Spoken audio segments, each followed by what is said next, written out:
On this edition of Inside Edge, one of the greatest basketball players the game has ever seen.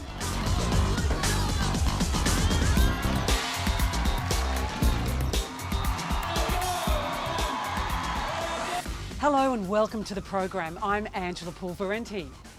Lauren Jackson played her first game for Australia at just 16 years of age.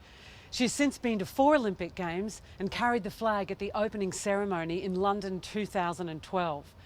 She has dominated leagues around the world, including the biggest of them all, the Women's American Basketball Association, where she recently became the youngest player in history to score 6,000 points. Not bad for a girl who used to suffer from crippling homesickness. She's back on home soil this season to play for her beloved Canberra Capitals, much to the delight of Basketball Australia's CEO, Kristina Keneally, who also drops in to talk about sport, religion, gay marriage, and what they all have in common. Here is today's Inside Edge guest, Lauren Jackson.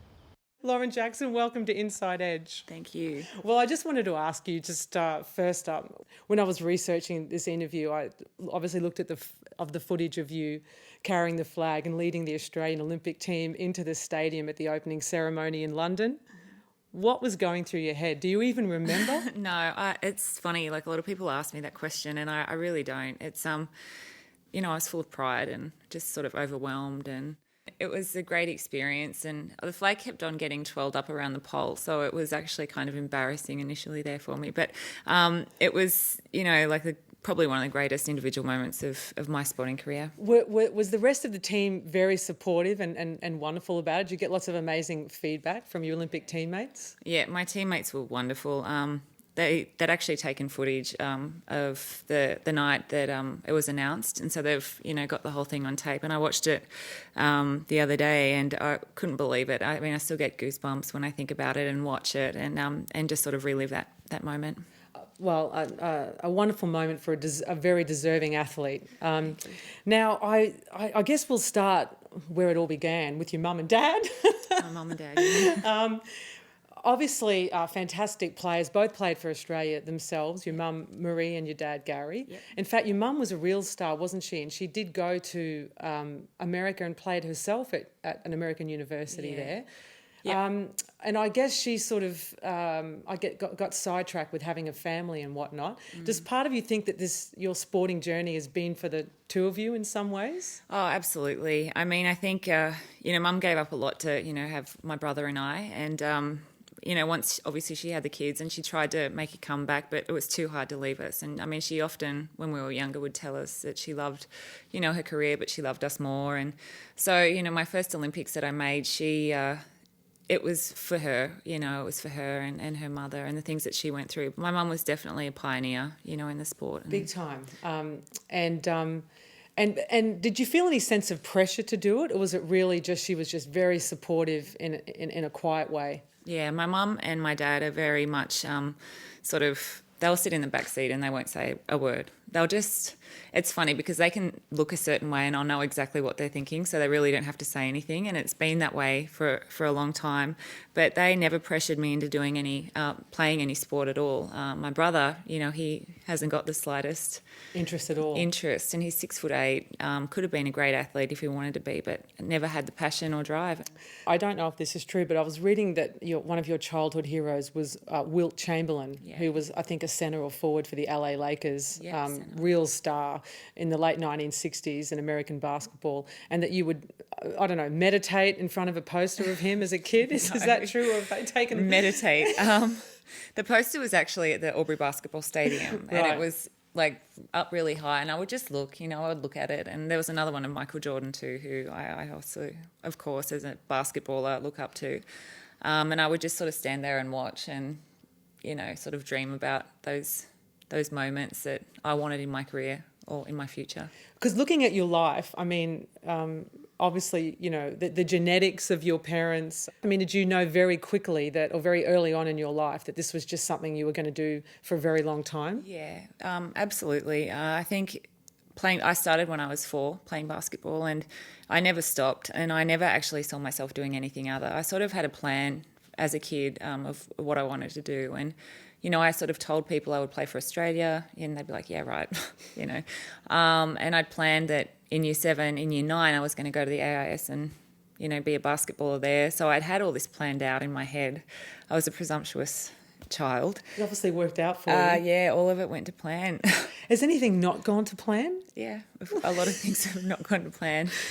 But I think that they're the things that make you, push harder to succeed and get better. And, I think when I was younger too, I sort of misjudged. Well, I didn't actually think that my career would actually take me this far. I would never have conceived playing in, Russia and Spain and in the European leagues, and also having the success that I've had. It was something that I'd never even thought about. I just wanted to play. Talk about thrown straight into the deep end. Yeah. You were the youngest player ever to play for Australia at 16 years of age. When you went into that team, who intimidated you the most and who was the sweetest to you? The national team was really quite special back then because there was Rachel Spawn, Sandy Brondello, Shelley Gorman, people who I just think are the most beautiful souls I've ever met, and they just sort of took me under their wing and really guided me, as I got older. So I was really fortunate in that sense to have those really good-hearted people around me. And then obviously we had some other really tough, strong-willed people and our captains, Robin and Michelle Timms, Robin Ma and Michelle Timms, and they were very strong personalities. So I admired them in a way that was different to the people that were kind and nurturing. Because Michelle Timms was quite a ferocious little thing in a great way. I mean, very competitive player. Absolutely. Does someone like that make you stronger? Yeah, I think probably Robin Ma challenged me the most in terms of, the strength and her courage. I think that kind of inspired me when I was younger, and I wanted to be like her. So that was probably, she was probably one of the strongest willed people, yeah. I guess you've had to learn a lot about the dynamics of fitting into a team. Did you struggle with that at the beginning, just trying to find your footing? Yeah, for sure, because I was always the youngest. I made the Australian under-20 team when I was 13, and that was really, really hard because I was a homebody. I mean, I was good at playing basketball, but I did not want to leave my mother. It was just too hard. And so I got, all of a sudden I was invited to camps. I was doing things that wasn't necessarily my comfort level to do.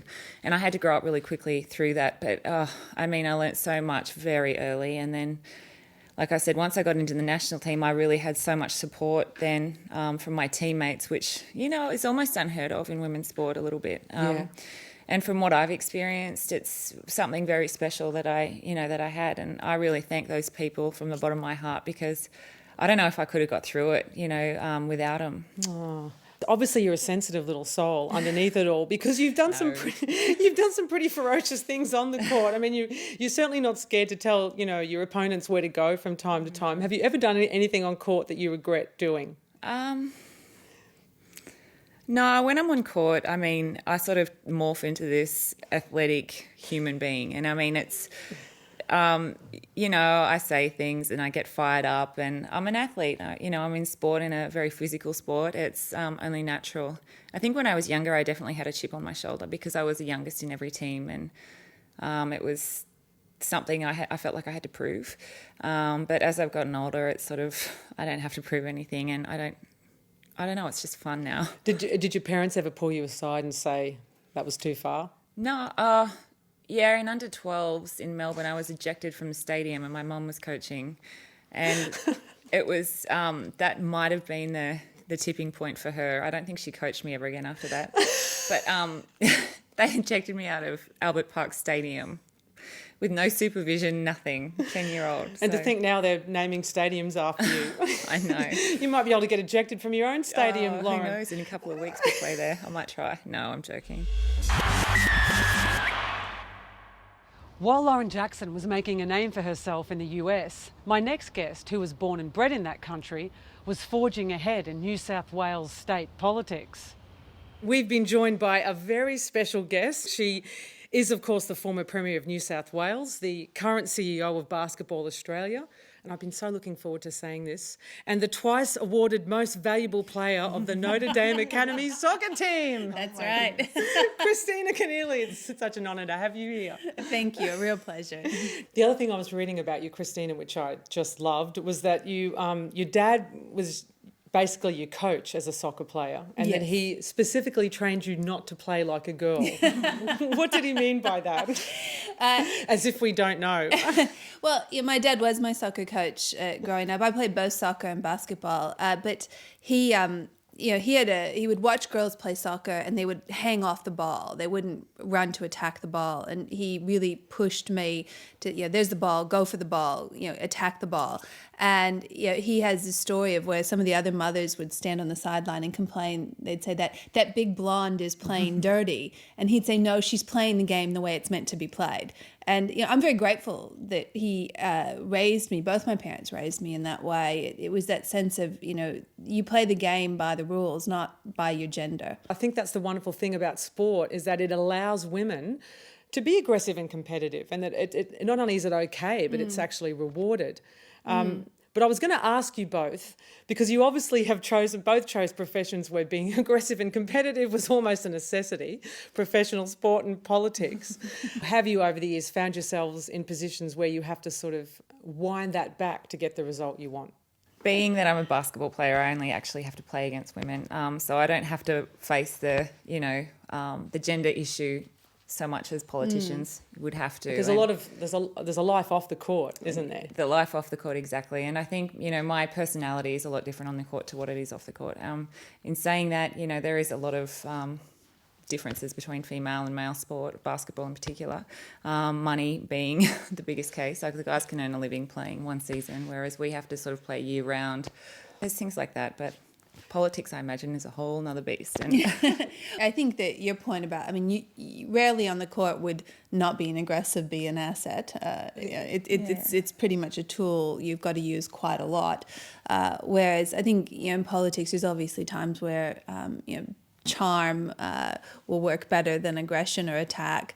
And you do have that both the advantage and disadvantage of being a woman in what has traditionally been a male-dominated world. And being aggressive isn't always the way to make your point, and whether it's on the court or off. But if you want to succeed in these competitive environments, you have to bring that with you. You must have been, I'm sure, not short of a job offer when you left office, Kristina. What attracted you to Basketball Australia? Well, one, I love the sport of basketball. I played it all growing up. I really credit sport to the formation of who I am and what I've been able to achieve in my life.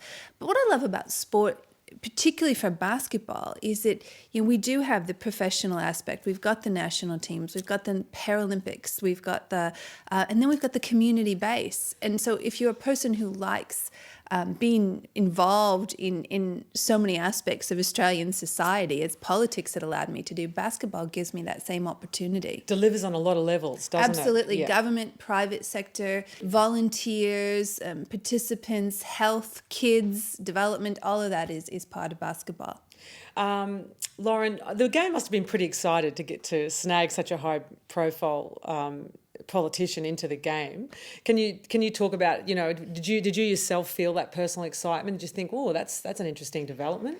Yeah, well, I think our BA, for a long time has been needed a bit of a revamp, and we need a new direction. And I think Kristina was a perfect person to come in and really shake things up a little bit, and definitely give us a new avenue to succeed or become successful in the sport. So for me, it's great, to have a woman leading the way. And thanks. You're welcome. What a formidable team.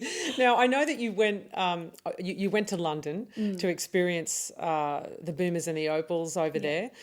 What was it like? What did you take away from the experience? Well, first of all, people say, what was the Olympics like? And I say, I really don't know. I went to basketball. I didn't see any other sport. I immersed myself in basketball, and it was fantastic. what was the highlight for me of the Olympics was to watch the women win the bronze medal. And I must admit, going in, I thought maybe they're going to be disappointed with the result of the bronze medal. But in fact, they were so jubilant, and it gave me a real sense of pride and excitement for them. And I think partly it's because when you win the bronze medal, you've actually won a game. As opposed to winning silver and losing the gold. Yeah, that's right. It's true, isn't Rose it? gold. Yeah. We're calling it rose gold. But I was sitting with, in fact, with Lauren's mother and with some of the other players' mothers, and it was so much joy for me as the administrator, but for the parents who've supported these players throughout their lives and their careers. To just witness that happiness was fantastic. Lauren, I know that you've been, your fourth Olympic Games, but I guess in some ways it must feel quite quick, the journey from whippersnapper to matriarch of the team. Yeah. It's gone very quickly. And how does it change how you approach playing, knowing that you sort of have to lead the girls, through victory and loss? Yeah. I think it's a natural progression. I think it's something that you mature into rather than, you can't put a 20-year-old in there and say, okay, lead, because you haven't experienced it. And I think, with my career, I've experienced the highs and the lows of sport. And like anyone my age that's done what I've done, it's something that you lead by experience and from what you know. And also you've got the resources there to help you.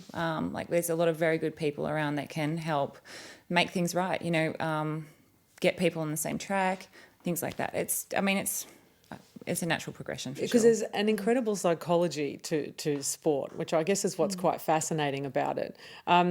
Can you sort of put in words what someone like Lauren, the contribution that she's made to the brand of basketball? It's hard to put it into words, and I think because we are so much in the midst of it at the moment, and almost really a new phase of her contribution to Australian basketball. But I would say that what Lauren has done is put Australian women's basketball on the map in Australia and on the map globally. We are the second ranked team in the world, and we have been consistently so. And we've achieved amazing success as a nation. And Lauren has been a key, central part of that.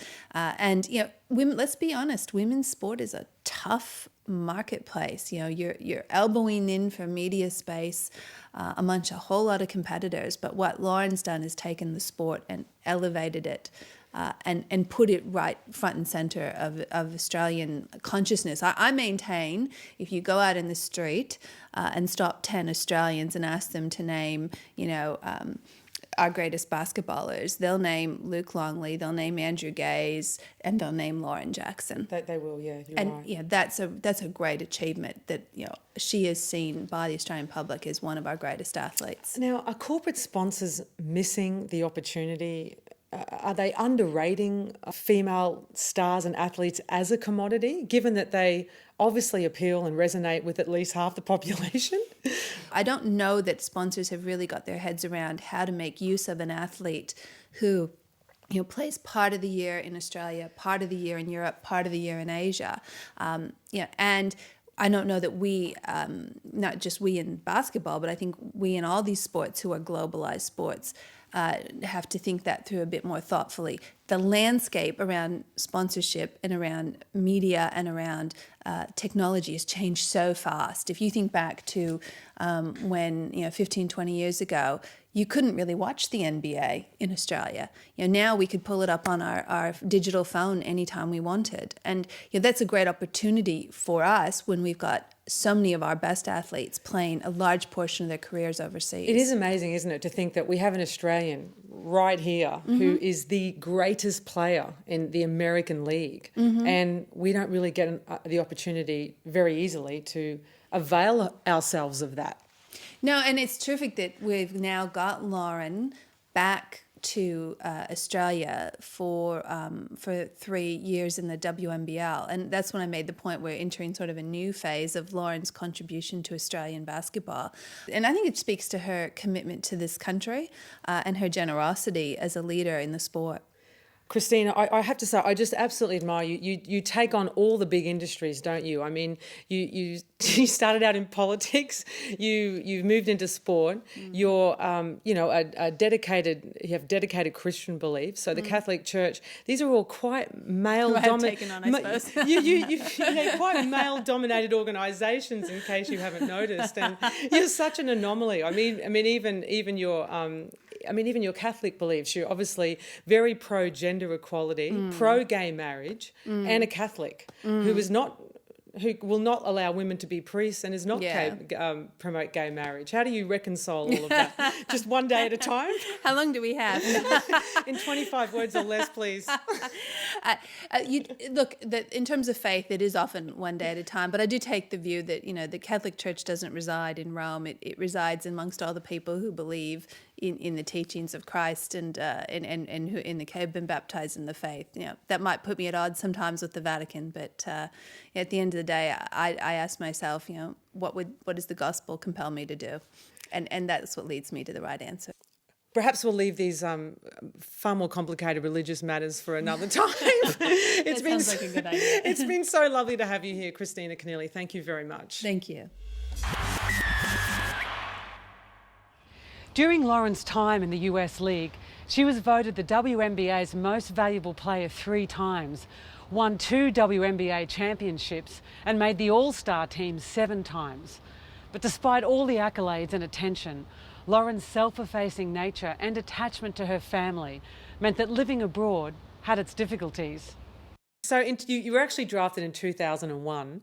I suppose you'd travelled a bit internationally by then, but it must have been a big step. You're living in your apartment in Seattle and you close the door and you go, here I am. Yeah. What was that like? Well, initially it was really hard. I am very much a homebody, and I like being, in the safety of my little house and with my family and friends around. But I did feel very alone for a period of time over there. Fortunately, I had a teammate initially who was Australian. He's Australian. Yeah. And she ended up getting cut from the team that year, but we became best friends. And so she spent a fair bit of time over there with me. And then, which was great and really helped me out. She was a little bit older too, and really, developed into a wonderful friendship. Must have been hard when she got cut. It's a brutal sport, isn't it? Yeah, it was hard. She punched the toilet door and broke her hand. I was like, mate, if you had done that yesterday, you'd be on injured reserve. But it's not an easy life, isn't it? It might look all glamorous from the outside, but there's a lot of hard times, isn't there? Yeah, no, absolutely. It's a business. Sport is a business, especially in America. People come and go, and they're traded and cut, and obviously you develop great friendships and relationships with the people that you work with, and it's sometimes you have to say goodbye, and it is hard. Some years you're playing in 2 or 3 different leagues in the same year. And then, every 4 years you have obviously your responsibilities with the Australian Olympic team. What is the most insane it's been?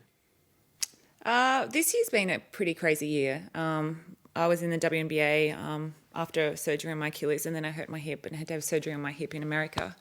So I came back from that and then went straight to Spain and played in Spain, and got back in May this year. And then we had the national team commitments, and so it's been a very long, hard year, but it's been so worth it, You must come close to burnout sometimes, Lauren.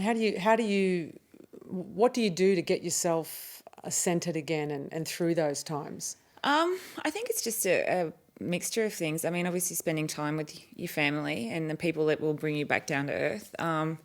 A lot of sleep, just catching up on a lot of rest, because, playing sport year round it's actually quite draining. But I think the motivation and everything just comes from loving it. I mean, there's no other reason why anyone would do this unless they really loved it. And, I've been fortunate to be able to do what I love for so long, and I couldn't imagine not wanting to do that, It's been such a big part of your life. Do you worry at all about who you'll be when you're not the greatest basketballer? No, not at all. I mean, I know that there is a letdown, obviously, when you finish playing sport, and but I've taken steps in other education, doing stuff with the New South Wales Rape Crisis Centre, and I know I have a passion outside of basketball, which, ultimately will be one of the biggest things that's going to help me in that transition when it comes. How did that organisation come into your life? A few years ago, there was an article written about my schooling. I'm doing my gender studies degree, and there was an article when we were at World Championships written, and then one of the women from the Rape Crisis Centre actually got a hold of my agent, and it basically just evolved from that. There was a few conversations. We obviously met to figure out if we were on the same page in terms of, I guess, our feminist ideals and whether they coincided and would make it a right fit. And, I really want to play a part in empowering women, to be able to get out of really rough relationships that they shouldn't be in, to speak up, to say no to violence and things like that in their life, because it is so prominent and it's something that I am very passionate about preventing. And think of a more worthy cause. So just in closing, what are you hoping to achieve for Canberra? Well, Canberra's been, basically my second home in Australia since I was 15, and I just want to be a part of the community and help the team become successful. I mean, I've played a lot of games there. We've won a few championships, and I think that I'm looking forward to ending my career playing with a team I love in the city I love. Isn't it? It's a very romantic ending, don't you think? Really Couldn't be better. It's romantic. Yeah. I hope it ends romantically. But, with a big fat premiership. Yeah, and a big party afterwards. And what about personally? What's your personal vision for yourself? I mean, do you even have time to consider that? How would someone even keep up with you? It's either sort of follow you around wherever you go, or you're looking forward to sort of being in one place. Yeah, I learned at a very young age that in my lifestyle is not conducive to relationships, and as much I have loved, and it's been wonderful when it's lasted, but it's also been horrible when it's not lasted.